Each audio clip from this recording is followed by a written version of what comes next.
La spécificité donc de cette période-là, le gothique primitif, c'est que les voûtes au-dessus sont faites avec 6 compartiments.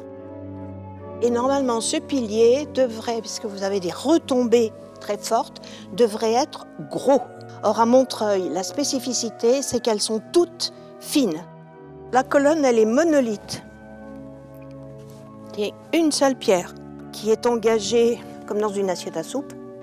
Et vous avez cette partie-là, qui est appelée une griffe, qui aura tendance à disparaître après 1230. Ça fait partie des éléments qui permettent de situer dans le temps.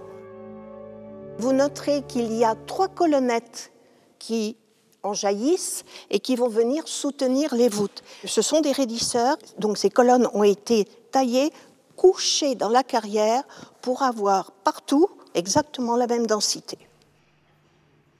Ici, tout est à base de carrés qui sont très stables. C'est très influencé par l'école cistercienne, d'autant plus que le mur du fond, que l'on appelle chevet, est un mur droit. Vous n'avez aucune abside, aucune chapelle avec un mur arrondi.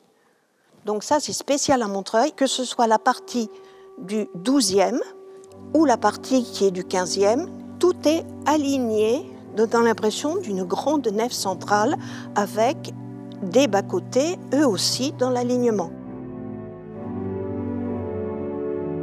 On est dans la partie que les Montreuillois appellent de toute éternité les galeries royales, sans qu'on sache vraiment si le roi a utilisé ces galeries pour assister aux offices ou non.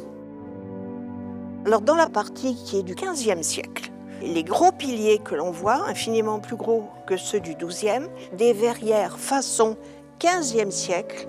La représentation qui est là-haut est spécifiquement la vigne, puisqu'on était dans une région de vignes.